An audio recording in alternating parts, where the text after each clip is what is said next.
우리가 지난주에 다니엘 6장 말씀을 통해서 정말 깜짝 놀랄 만한 다니엘의 정말 멋진 신앙의 모습을 함께 살펴보았습니다. 하나님께 기도하면 사자굴에 던져진다라고 하는 것을 알면서도 다니엘 어떻게 했어요? 전에 하던 대로 한결같이 하나님께 기도했었죠. 그런데요, 그 말씀 중에 다니엘서 그 6장의 말씀 중에서 저의 이목을 끌었던 단어가 하나 있었습니다. 그게 뭐였냐면요, 다니엘이 그렇게 기도하면서 하나님께 감사하였더라는 것이에요. 자, 다시 한번 다니엘서 6장 10절로 한번 가봅시다. 다니엘이 이 조서에 왕의 도장이 찍힌 것을 알고도 자기 집에 돌아가서는 윗방에 올라가 예루살렘으로 향한 창문을 열고 전에 하던 대로 하루 3번씩 무릎을 꿇고 기도하며 그의 하나님께 감사하였더라. 자, 기도하면서 그리고 뭐 했다고요? 감사하였다. 제가요, 다니엘이 기도한다는 건 그래도 이해가 쉽게 됐습니다. 그래, 기도해야지. 그런데 이 감사한다는 건 이게 쉽게 이해가 잘 안 되더라고요. 왜냐하면 아니 지금 이 상황이 지금 감사가 나오는 상황이에요. 지금 사자굴에 던져 넣겠다는데 이 감사가 나올 만한 상황이 아니잖아요. 왜 감사한다는 것인가? 아니 뭘 감사한다는 것인가? 어떻게 감사한다는 것인가? 이해가기가 쉽지는 않았어요. 뭐 쉽게 생각한다면 뭐 건강 주셔서 감사하고 또 그리고 지금 비록 포로로 끌려왔지만 바벨론에서도 형통하게 인도하시고 또 지금은 바사 제국에서도 또 형통하게 해주시니까 감사하고 목사님 그래서 감사했겠죠. 아마 그럴 수 있을 것 같아요. 그죠? 저도 그렇게 생각합니다. 근데 제가 볼 때는 그것만으로는 좀 약해 보이는 거예요. 왜냐하면 그래도 이게 사자굴에 던져진다고 하는데 어떻게 그래도 감사가 나오냐 이 말이에요. 게다가 이스라엘 나라가 망한 지 지금 70년이 되었습니다. 물론 이제 바사 제국이 되면서 포로에서 돌아왔다고는 하지만 그러나 여전히 번듯한 나라를 이루고 있지는 못한 상황이에요. 그런데 다니엘은 어떻게 감사를 한다는 것인가? 그래도 자기는 항상 감사하기로 선택한 것인가? 우리가 다니엘의 이 내면의 상태를 다 알 수는 없겠지만요. 어떻게 보면 다니엘의 그 감사의 비결을 보여주는 내용이 오늘 7장부터 12장까지의 내용이라 할 수가 있습니다. 이 7장 이하의 내용이 뭐냐면 하나님께서 다니엘에게 여러 환상을 보여주시거든요. 근데 그 환상을 통해서 뭘 보여주시냐면 하나님의 주권과 그리고 하나님의 역사 계획과 그리고 하나님의 구원을 깨닫게 해주세요. 그러니까 다니엘은 지금 이 모든 것들을 환상 가운데서 본 거예요. 그래서 이것이 바로 하나님께 감사하게 하는 그 비결 중에 하나가 되었다라고 하는 것이죠. 여러분, 이 내용들이 환상들이기 때문에 우리가 이해하기가 좀 난해할 수 있습니다. 그러나 큰 틀에서 보면 또 우리가 전혀 이해 못할 바는 아니에요. 그래서 앞으로 우리가 함께 말씀을 살펴보면서요, 하나님의 구원 역사를 바라보는 그러한 안목을 우리도 얻을 수 있기를 바라고요. 그래서 우리에게도 정말 진정한 감사가, 모든 상황에서의 감사가 터져 나오며 그리고 담대하게 신앙인의 삶을 살아갈 수 있는 힘을 얻을 수 있기를 바랍니다. 자, 그러면 오늘 본문 1절 말씀을 좀 봅니다. 자, 다니엘이 바벨론 왕 벨사살 원년에 받은 환상이다 이렇게 말씀을 해요. 자, 같이 한번 읽어볼까요? 시작.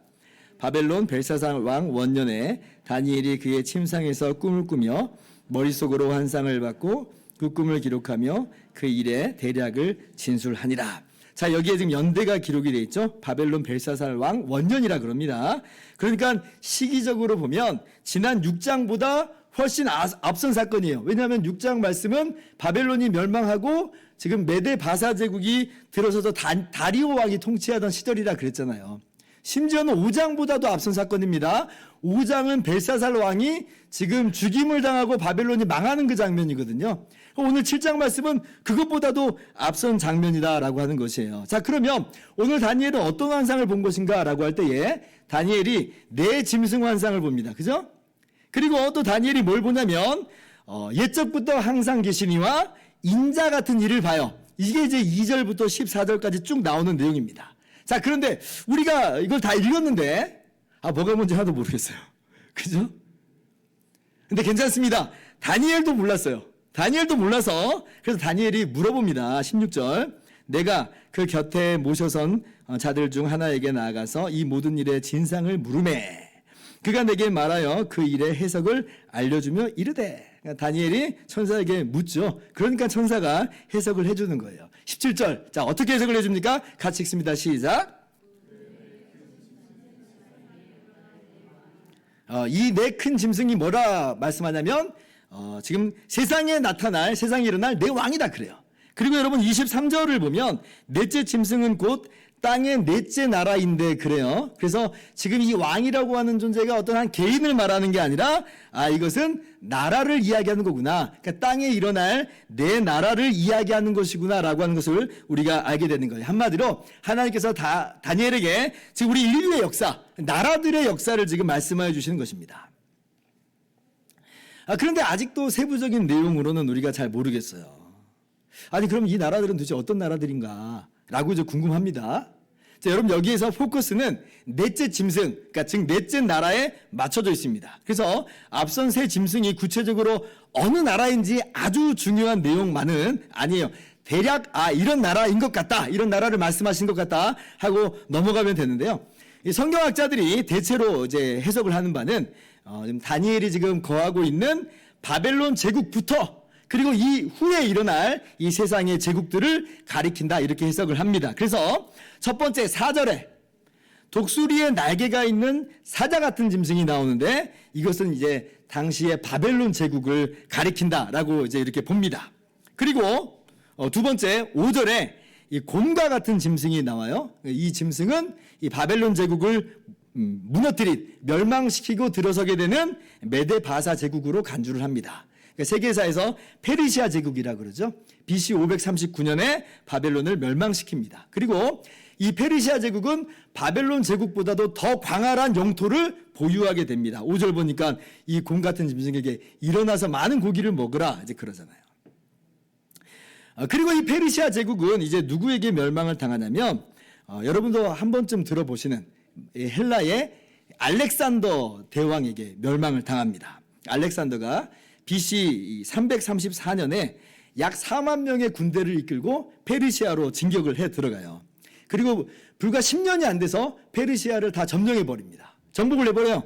그리고 심지어는 인도의 이 인더스강 유역까지도 진출을 하는 그런 세계적인 업적을 남기죠. 어마어마한 속도로 그렇게 정복을 해 나갔습니다. 이때 알렉산더의 나이가 불과 32세예요. 굉장히 젊은 나이에 그 세상을 정복을 한 겁니다. 그래서 이 알렉산더의 헬라 제국을 이 6절에 셋째 짐승이다 이렇게 말해요. 네 날개 가진 표범 같은 짐승이다 그러잖아요. 굉장한 속도로 지금 정복을 해 나갔다는 것이에요. 자, 그런데 이 짐승은 날개도 넷인데 머리도 넷이라 그래요. 흥미롭죠? 근데 여러분 헬라 제국이 그렇습니다. 알렉산더가 그렇게 정복 사업을 하다가 요절을 해요. 그러니까 32살의 나이에 그냥 죽습니다. 그러면 이제 이 헬라 제국이 어떻게 되는가라고 할 때 이 제국이요 알렉산더 휘하의 4명의 장군에게로 찢어져 나눠집니다. 그러니까 헬라 제국이 알렉산더 사후에 4명의 장군의 나라로 그렇게 분리되어 버리는 거예요. 그러니까 하나님께서 이것을 이 내 머리로 다니엘에게 미리 보여주신 것이다 이렇게 말할 수가 있는 거죠. 여러분 다니엘이요 200년 뒤의 역사를 보고 있는 거예요. 200년 뒤의 역사를. 그리고 이제 다니엘이 본 넷째 짐승이 나오는데요. 근데 이 넷째 짐승은 다른 짐승과 비교 불가입니다. 자, 7절 말씀이에요. 같이 읽어봅시다. 또 시작.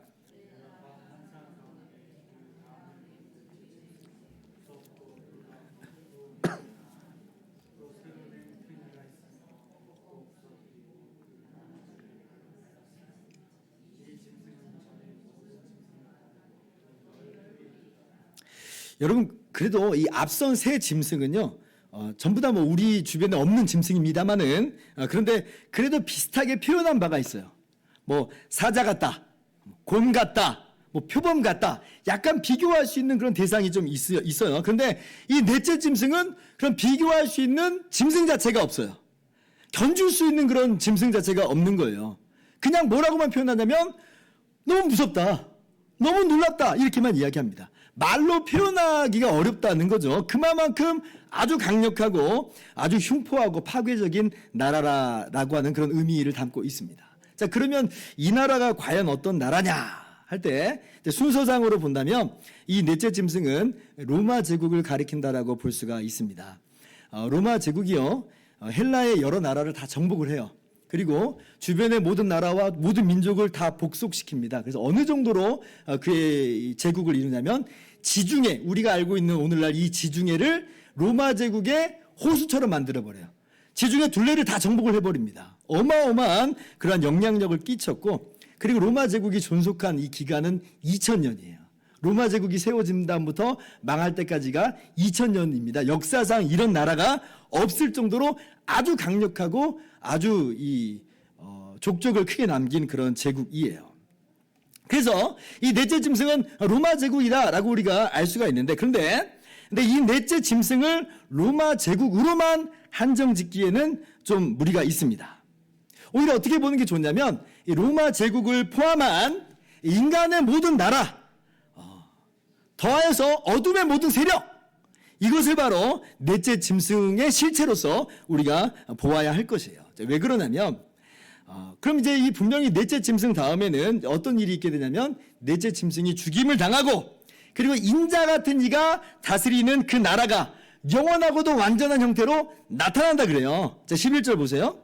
그때에 내가 작은 뿔이 말하는 큰 목소리로 말미암아 주목하여 보는 사이에 짐승이, 넷째 짐승이 죽임을 당하고 그의 시체가 상한 바 되어 타오르는 불에 던져졌으며, 그러니까 넷째 짐승이 죽임을 당하고 완전 불살라집니다. 13절 내가 또 밤 한상 중에 보니 인자 같은 이가 하늘 구름을 타고 와서 옛적부터 항상 계신 이에게 나아가 그 앞으로 인도되매. 14절 같이 읽습니다. 시작.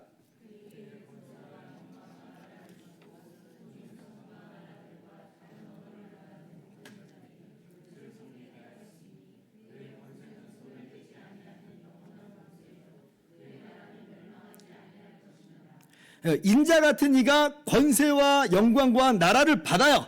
영원한 권세고 멸망하지 않는 그런 나라다라고 이야기를 합니다. 자, 그런데 보세요. 오늘날 로마 제국이 멸망한 지 한참 지났는데도 이런 형태의 인자 같은 이가 영원히 다스리는 나라를 우리는 보지 못한 것 같아 보여요. 그죠? 그래서 이 넷째 짐승은 로마 제국을 가리키는 것도 있지만, 그러나 로마 제국만이 아니라 로마 제국을 포함한 인간의 제국들, 어둠의 모든 세력이다라고 제가 말씀을 드리는 겁니다. 즉 아직도 이 넷째 짐승의 영향력이 우리 주변에서 지금 나타나고 있고 지금 그렇게 역사하고 있다라고 하는 거죠.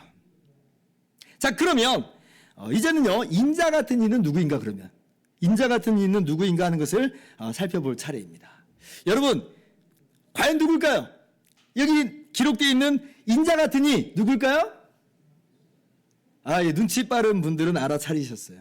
맞아요. 사람으로 오신 하나님의 아들 예수 그리스도를 가리키는 표현이 바로 이 인자 같은 이예요. 인자. 다니엘이 지금 뭘 보고 있는 거예요?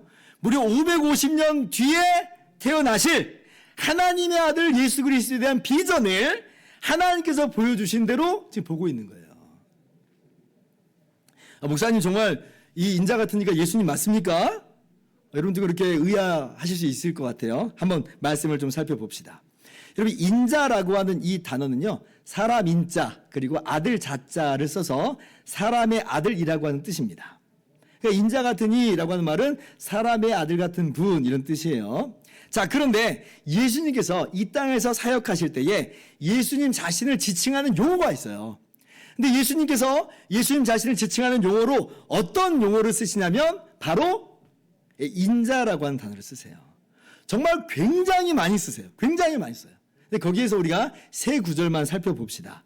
마가복음 16장 61절 이하를 보면 예수님께서 십자가에서 달리시기 전날에 예수님을 죽이려고 하는 대제사장이 예수님을 신문하면서 물어보죠. 네가 찬송받으실 네 아들 그리스도냐? 뭐 믿으려고 물어보는 거 아니고 궁금해서 물어보는 거 아닙니다. 신성모독의 증거를 지금 확보하려고 묻는 거예요. 그때 예수님께서 그럼 뭐라고 대답하시는가? 라고 할 때 62절입니다. 예수께서 이르시되 내가 그니라. 인자가 권능자의 우편에 앉은 것과 하늘 구름을 타고 오는 것을 너희가 보리라 하시니. 자, 예수님께서 자신을 뭐라고 말해요? 인자라고 여기서도 지칭을 하고 있죠. 그리고 뭐라고 말씀하냐면 인자가 하늘 구름을 타고 오는 것을 보리라 라고 말씀하세요. 이 표현을 우리가 어디서 봤어요? 어디서 봤냐면 우리가 함께 읽은 다니엘 7장 13절을 보면 인자 같은 이가 하늘 구름을 타고 와서 그랬죠. 그러니까 지금 예수님은 지금 다니엘서 7장 13절의 말씀을 인용하면서 내가 그 인자 같은 이다 라고 지금 밝히 말씀하여 주시는 거예요. 그죠? 자, 그리고 예수님께서 그렇게 우리 죄를 대신해서 십자가에서 죽으셨습니다. 그리고 3일 만에 다시 부활하셨죠. 우리의 모든 죄값을 다 치러주신 것이고 사망의 권세를 깨뜨리셨고 원수 마귀의 죄의 권세 다 깨뜨리셨어요. 그렇게 부활하신 예수님께서 제자들을 찾아가서 만나주시는데 그 만나주셔서 하시는 말씀 중에 이런 말씀이 있어요. 마태복음 28장 18절을 보면 자, 예수께서 나와 말씀하여 이르시되 하늘과 땅의 모든 권세를 내게 주셨으니. 지금 예수님께서 부활하신 예수님께서 지금 무엇을 받았다는 거예요? 하나님께로부터 아버지께로부터 하늘과 땅의 모든 권세를 받았다 그래요. 근데 오늘 다니엘서 7장 14절을 보시면 인자 같은 이에게 권세와 영광과 나라를 줬다 그러죠. 그러니까 지금 인자 같은 이, 다니엘서에 나오는 인자 같은 이는 정말 예수님이 맞는 거예요. 그리고 이제 예수님께서 죽으시고 부활하셔서 하나님의 나라를 지금 세우신 것이고 그 하나님의 나라가 부활하신 주님과 함께 시작이 됐습니다. 시작이 됐어요. 그런데 한편 분명히 예수님이 하늘과 땅의 모든 권세를 가지셨고 그렇게 하나님의 나라가 시작이 됐는데 근데 한편 모든 사람들이 다 그렇게 예수님께 복종하고 있는 그런 모양새는 아직 아니죠. 그럼 이제 이게 어떻게 된 건가라고 우리가 또 생각을 할 수가 있는데 자, 성경이 분명히 교훈하여 주시는 바는 뭐냐면 부활하시고 승천하신 예수님께서 어떻게 하신다 그래요? 승천하신 예수님께서 다시 오신다 그러죠. 다시 오신다. 예수님이 다시 오신다. 그리고 그때에 예수님의 나라, 하나님의 나라는 완성되어서 완전한 모습으로, 영원한 모습으로 나타날 것이다 라고 성경이 분명히 우리에게 교훈하여 주십니다. 자, 이번엔 요한계시록을 한번 가봅니다. 자, 요한계시록은 예수님께서 복음으로 말미암아 지금 유배당한 이 사도 요한에게 환상을 나타내 보여주시는 이 말씀이에요. 그때 사도 요한이 1장 7절에 이렇게 기록을 합니다. 같이 한번 읽어봅시다. 시작.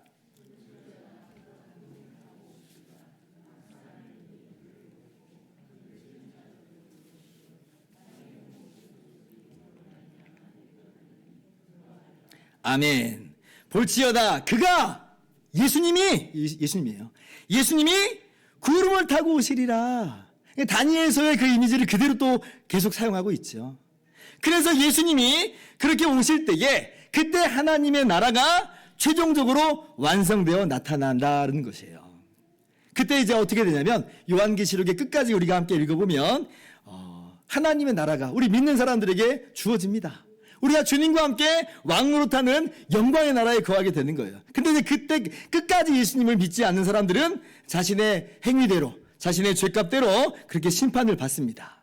인간만 아니라 그 사람을 미혹했던 사단 마귀도 불못에 던져지고요. 모든 어둠의 세력이 그렇게 불못에 던져진다라고 명확하게 이야기해요. 그러나 우리는 주님을 섬기며 그리고 주님과 함께 영원토록 왕노릇하게 된다라고 하는 것이 성경이 우리들에게 분명히 교훈하여 주시는 내용입니다. 완전한 기쁨과 완전한 만족과 진정한 행복의 나라가 우리 가운데 주어진다라고 하는 것이죠. 우리는 이 모든 것들을 선명하게 알고 있어요. 근데 이것을 누구도 지금 보고 있는 거냐면 다니엘도. 우리만큼 선명하게 보는 것은 아닐 수 있지만 다니엘도 이 비전을 지금 우리와 함께 보고 있는 것이죠. 그러니까 감사가 나와야 안 나와요? 감사가 나오는 거예요. 감사한 거예요. 이러한 찬란한 미래가 주님 안에서 주님과 함께 우리에게 주어짐을 믿으시기 바랍니다. 자, 근데 정말 흥미롭게도 오늘 다니엘은 이상하게도 중심에 번민했다 그래요. 번민했다. 자, 28절 말씀이에요. 그 말이 이에 그친지라. 나 다니엘은 중심에 번민하였으며 내 얼굴빛이 변하였으나 내가 이 일을 마음에 간직하였느니라. 자, 번민했다라고 하는 이 단어는 놀라다, 두려워 떨다 이 뜻입니다. 좀 이상해요. 왜냐하면 이 지금 다니엘이 본 환상은, 다니엘에게 주어진 환상은 분명히 성도들에게 너무나 밝은 미래예요. 너무나 빛난 미래예요. 희망찬 미래예요. 근데 왜 다니엘은 지금 놀라고 떠는 걸까요? 저는 이게 굉장히 의아했습니다. 왜 그럴까?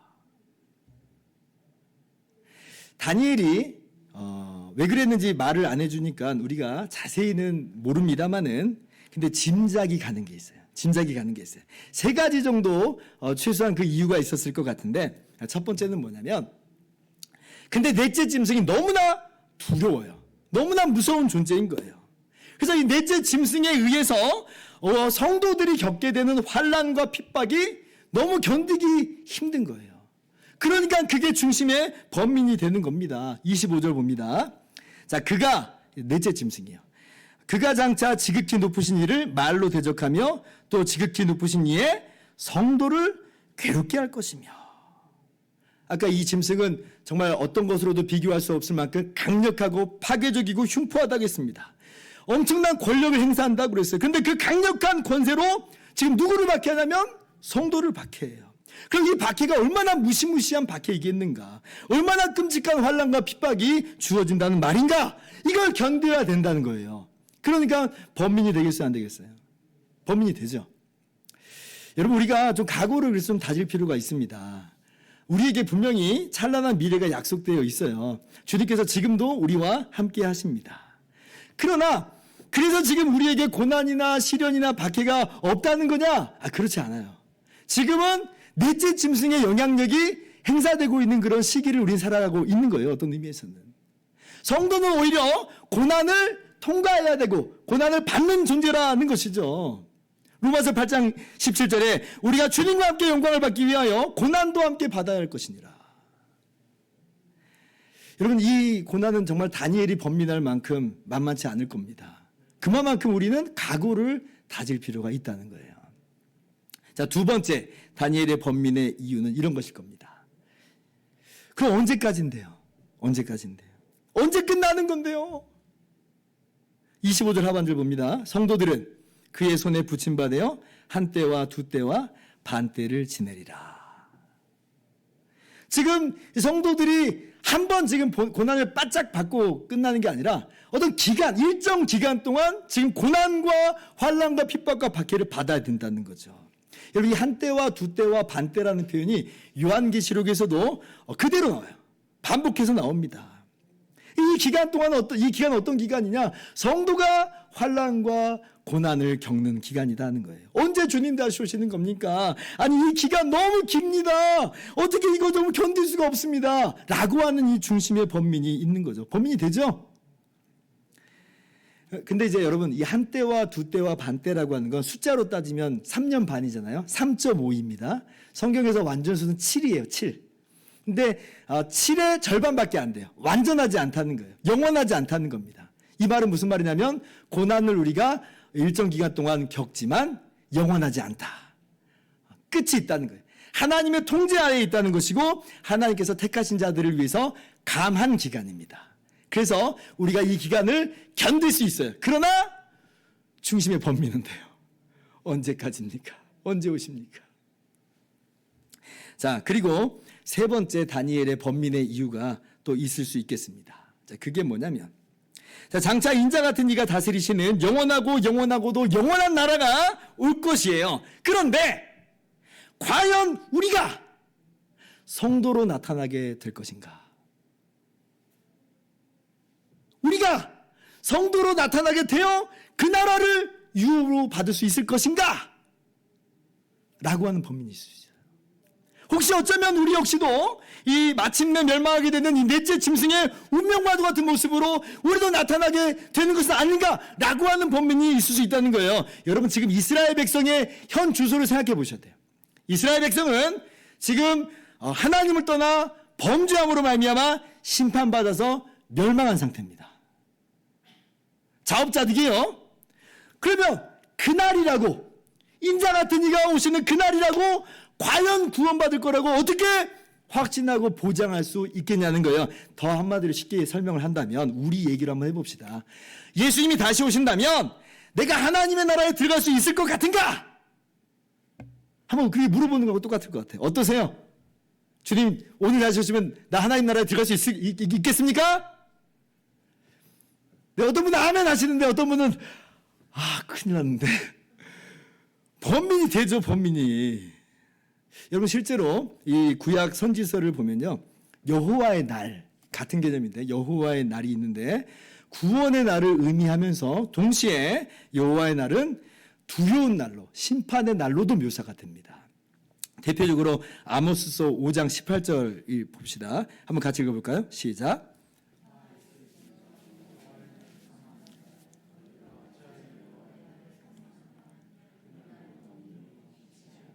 우리는 여호와의 날, 주님 다시 오시는 날, 그러면 마냥 빛으로만 생각하는데 지금 그날이 어둠이기도 하고 빛이 아니기도 한다는 거예요. 그러면 이게 어떻게 된 거냐? 라고 할 때 준비되지 않은 채 여호와의 날, 예수님의 날을, 예수님이 다시 오신 날을 맞이해버리면 그럼 그날은 어둠이에요. 그날은 빛이 아닌 거예요. 여러분 여기에서는 제 아무리 이스라엘의 혈통을 내세우는 것은 아무런 의미가 없어요. 그 대표적인 케이스가 이스라엘 지금 망했잖아요. 다니엘의 역사 속에서 보여주는 게 이스라엘 민족은 제 아무리 선민의 혈통이라고 해도 망해버렸잖아요. 단적으로 보여주는 케이스예요. 아무 효력이 없다는 거예요. 그날을 피할 수 없어요. 혈통으로는. 그러면 내가 하나님의 말씀을, 율법을 좀 지켜왔다는 것으로 그것으로 나의 피난처를 그럼 삼을 수 있겠는가? 아니요. 그럴 수도 없죠. 그럴 수가 없어요. 왜냐하면 하나님 어떤 분이세요? 지극히 의롭고 거룩하신 하나님이에요. 죄악을 두고 볼 수 없어요. 죄악을 견딜 수 없어요. 제가 자주 인용하는 말씀 갈라디아서 3장 10절 말씀이잖아요. 무릇 율법 행위에 속한 자들은 저주 아래 있나니 기록된 바 누구든지 율법책에 기록된 대로 모든 일을 항상 행하지 아니하는 자는 저주 아래 있는 자라 하였습니다. 누가 과연 내가 율법을 다 지켜냈다고 자신 있게 자신을 나타낼 수 있겠어요? 못하잖아요. 그러니까 번민이 돼요. 내가 과연 그날에 설 수 있겠는가? 여러분 다니엘의 번민이 구체적으로 어떤 것인지 우리가 다 알 수는 없지만 우리가 그 입장으로 가보면 이러한 번민들이 있겠다 싶은 거죠. 그러나 우리는 여기에서 이미 우리에게 주신, 이미 우리가 받은 정말 큰 은혜를 알고 있어요. 어떤 은혜냐? 지금 인자 같은 이, 구름을 타고 오시는 인자 같으신 이가 누구인지를 우린 정확히 알고 있어요. 누구라고 그랬어요? 예수 그리스도. 그분이 어떤 일을 하셨는데요? 우리를 위해서 사람이 되어 이 땅에 오셨고, 우리를 위해서 대신 십자가에 못 박혀 죽으셨고, 그게 우리의 모든 죄와 모든 저주를 다 담당하여 주셨잖아요. 그분이 바로 인자 같은 이잖아요. 그래서 주님의 나라는 우리에게 은혜의 나라고, 심령이 가난한 자에게 천국이 그들의 것입니다 말씀하여 주시는 사랑의 나라인 거예요. 우리가 들어갈 자격이 있어서 그 나라의 백성으로 나타나게 되는 것이 아니라 우리는 죄인이요 오직 그래서 예수님만을 의지할 뿐인데, 주님을 믿고 의지하는 바로 그 사람에게 예수님께서는 내가 너의 모든 죄를 다 담당하였다고 말씀하시면서 우리를 성도로 나타내 주시는 거예요. 성도로. 그래서 우리는 그 주님이 다시 오시는 그날, 예수님이 다시 오시는 그날에 성도로 나타나는 것이고요. 그렇게 그 나라를 주님과 함께 주님 안에서 유업으로 상속받게 되는 겁니다. 누가복음 12장 32절, 적은 무리여 무서워 말라. 너희 아버지께서 그 나라를 너희에게 주시기를 기뻐하시느니라. 우리를 향하신 하나님의 은혜와 사랑이 있어요. 우리를 위해서 하나님의 아들을 보내주셨어요. 그렇게 우리 사랑하셔요. 아들이신 예수님께서 우리를 위해서 대신 십자가에서 죽기까지 하셨어요. 우리와 분리되지 않는 하나가 되어주셨어요. 주님이 머리고 교회인 우리가 그 몸이 됐어요. 우리는 여전히 부족한 모습이지만 주님 안에서 아들로 나타나고 성도로 나타나서 그렇게 주님과 함께 영광의 나라를 왕노릇하는 존재로서 나타나게 된다는 거죠. 은혜예요, 은혜. 그래서 우리는 마냥 번민할 게 아닙니다. 인자 같은 이신, 정말 예수님의 그 사역과 주님이 이루신 놀라운 구원을 우리는 알기 때문에 우리는 진짜로 감사하고 기뻐할 수 있는 것이죠. 자, 이제 말씀을 마칩니다. 사랑하는 성도 여러분, 오늘 우리가 내 짐승과 인자 같은 이의 환상을 통해서 하나님께서 이루신 인간의 역사, 또 하나님께서 또 이루신 놀라운 구원의 역사, 앞으로 하나님께서 나타내실 놀라운 이 구원의 완성의 역사를 우리가 다 알게 됐어요. 다 알게 됐어요. 그러므로 우리는 어떤 모습으로 나타나는가 할 때 우리는 감사할 수 있어요. 감사합시다. 기뻐합시다. 그리고 각오도 합시다. 각오도 합시다. 잠깐의 번민과도 같은 고난이 우리에게 주어질 수 있지만 현재의 고난은 장차 우리에게 나타날 영광과 좋게 비교할 수 없도다라고 하는 그 말씀을 우리가 믿음으로 받아들이면서 인내하면서 나가시기 바라고, 연단되면서 나가시기를 바라고, 소망 가운데 살아가시는 저와 여러분 되기를 주님의 이름으로 소원합니다. 기도하겠습니다.